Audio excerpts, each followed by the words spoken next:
اللقاء يندرج في إطار أولا إرساء جامعة صيفية من هذا النوع بالداخلة لتحسيس الشباب بأهمية العلم، وكذلك تلقح الأفكار ودخول في حوار مع مؤسسات وباحثين أجانب، والتعريف كذلك بهذه المنطقة. ولي اليقين أن عندما سنفتح المدرسة العليا للتجارة سيكون تعاون كبير مع المؤسسات الجامعية الدولية. إذن هذه ثقافة يجب أن ترسخ وأن توسع، وكذلك أن تكون لها مؤسسة خاصة للاستدامة، لأن الآن الأستاذ القراوي هو الذي يقود هذا العمل، ولكن لا بد من دعم. إذن نتمنى أن تكون مؤسسة خاصة لتطوير هذا العمل الذي عمر هذه الدورة الرابعة، وأتمنى أن يستمر هذا العمل، لأنه احتكاك بجامعات مرموقة أمريكية بعلماء من كل دول، من روسيا، من أمريكا، من فرنسا، من دول كثيرة، وهذا حظ. أتمنى أن تستوعب المدينة محتوى هذه المهرجان، لأن هذا المحتوى قليل نادر في المدن الأخرى. إذن هذه قيمة مضافة. أتمنى للشباب أن ينخرط في محتوى ومغزى هذا العمل إن شاء الله. سأزور الآن أذهب إلى زيارة الورش. أتمنى أن تفتح هذه المؤسسة أبوابها السنة المقبلة، ولي اليقين أن كل خريجي هذه المؤسسات سيلجون الشغل، لأن ليست هناك بطالة على مستوى هذا النوع.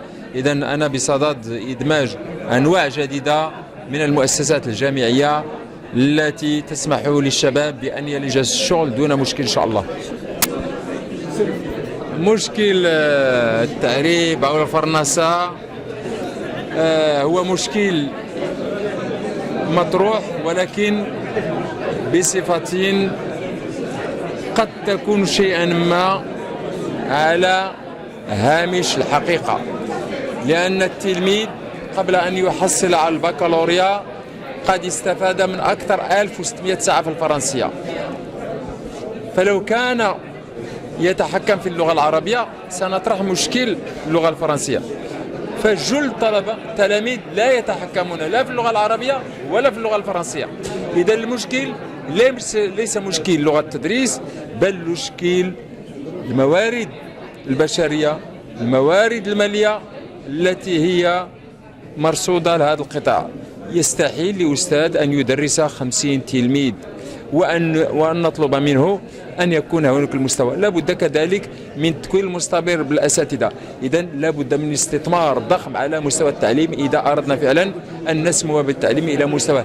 قد نؤجل بناء طريق أو بناء سدود، ولكن لا يمكن تأجيل بناء مدارس أو توظيف المدارس. إذن لا بد من سياسة جديدة على مستوى القطاع.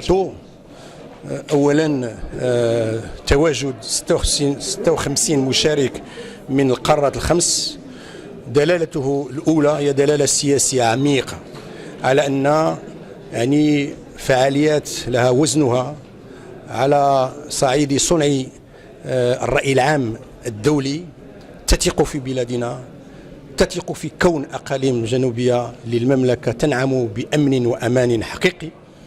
ورغم الظرفية المعروفة اليوم بالإرهاب وبمختلف أشكال التطرف، أقروا وحرصوا أن يأتوا إلى الداخل ويشاركوا في هذا الملتقى الدولي الهام. الدلالة الثانية هو أن هذا الملتقى يبرز على أن المغرب ومن خلال أقاليمه الجنوبية هي أرض للحوار للحوار بين العلماء، ولكن كذلك بين الحضارات وبين الثقافات وبين الأديان، وبالتالي فهي أرض للتسامح وأرض للبناء وأرض لتبادل التجارب. هدفنا جميعا هو أن نسمو بالبشرية وبالمنظومة الدولية إلى درجات عالية من السلم والأمان والرفاهية لفائدة المجموعة الدولية. الدلالة الثالثة وهي أن هذا الملتقى الدولي الثالث سيشكل فرصة لمناقشة موضوع يكتسي أهمية بالغة وراهنية حقيقية اليوم، ألا هو التفكير في عوامل وشروط الإقلاع اليوم، وبعبارة أخرى كيف يمكن لبلد معين أن يحتل مكانة دول واقتصاد صاعد اعتمادا على مقوماته المادية واللامادية، وهذا انطلاقا من تقديم تجارب دولية من مختلف القارات. ومما لا شك فيه أن هذا النقاش العلمي الجاد وهذه الدراسات المقارنة ستمكن الأقاليم الجنوبية للمملكة بصفة خاصة ومغرب الجهات بصفة عامة أن يستخلصوا العبر في أفق توفير عوامل الإقلاع الاقتصادي، وبالتالي رفاهية ساكنة المنطقة ومن خلالها ساكنة بلادها. الاستفادة هي استفادة سياسية، استفادة سياسية بامتياز، وأعني بهذا أن هذا النوع من الملتقيات يساهم في الإشعاع الدولي لهذه الجهة، وبالتالي يضفي مصداقية كبيرة من الناحية السياسية في كل ما نبنيه على صعيد الأقاليم الجنوبية للمملكة، وخاصة في ظل الدينامية التي أحدثتها الزيارة الملكية بمناسبة الذكرى ال40 للمسيرة الخضراء. فهذا النموذج وهذا النوع من الملتقيات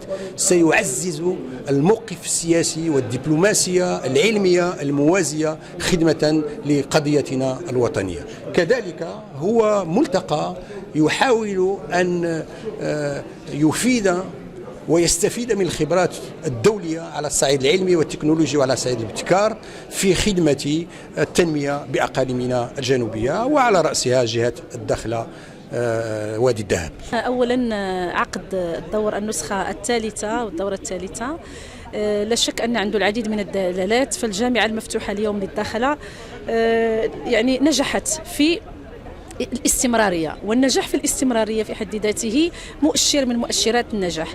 اليوم الجامعة المفتوحة هي عنوان أن الداخلة تحولت إلى منطقة دولية بإشعاع دولي في المجال الفكري، في المجال الثقافي، في المجال الفني. اليوم تحول الداخلة إلى هذه المنطقة من الإشعاع أو إلى هذا المستوى من الإشعاع، حضور 56 خبير دولي من 5 قارات في الدورة الثالثة. كيف ما قلت عنوان للنجاح، عنوان للاستمرارية. اليوم لا يمكن أن نتصور أن التنمية الحقيقية أن تكون هناك تنمية مستدامة بدون وجود جامعة، لأن الجامعة هي التي يعني ومثل هذه المبادرات تساهم في تبادل التجارب، تبادل الخبرات، في التعاون بين المؤسسات. اليوم لا شك أن هذه الدورة تنعقد بعد أقل من شهر من الخطاب الملكي التاريخي في مدينة العيون، الذي أعطى الانطلاقة الفعلية لمشروع التنمية الجهوية بغلاف مالي يتجاوز 77 مليار درهم. ولا شك أن الداخلة لها نصيبها من هذا المشروع التنموي الضخم والكبير، والبعد الثقافي هو بعد حاضر في هذا المشروع التنموي، لأن بدون إعادة الاعتبار للثقافة المحلية، بدون إعادة الاعتبار للخصوصيات الثقافية لبصمة الداخلة في الجهة ولهذه الجهة، أكيد أن كل هذه العوامل تساهم في إرساء تنمية مستدامة، وتساهم في إعادة الاعتبار للكادر البشري وللرأسمال البشري، اللي بدون إعادة الاعتبار لهذا الرأسمال البشري لا يمكن أن نتصور تنمية حقيقية. فإذا الحمد لله احنا اليوم في محطة نعتز بها ونفتخر بها، ونتمنى لها التوفيق في دورات أخرى.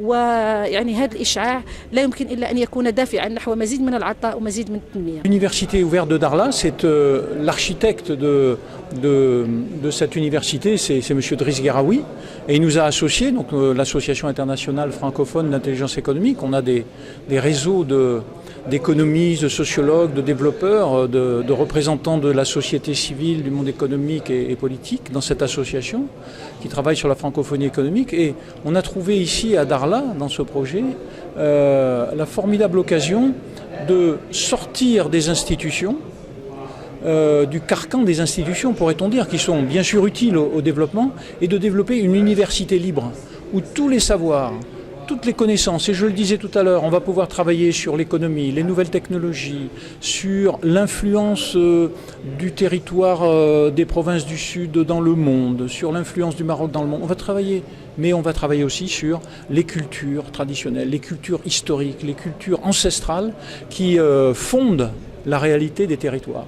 Et cette université ouverte, c'est ce que j'ai appelé un incubateur, c'est ce que les chercheurs appellent cette rencontre sur une plateforme, une université, un centre de recherche. Ça peut être aujourd'hui dans une usine, un lieu où on va faire se rencontrer, je dirais, des développeurs.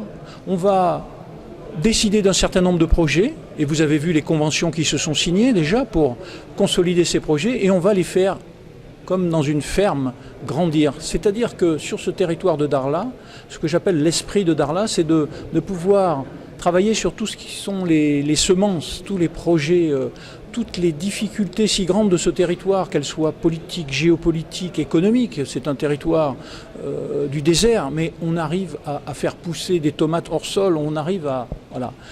Et c'est grâce aux hommes et aux femmes de Darla. Et l'université ouverte, elle est là pour ça.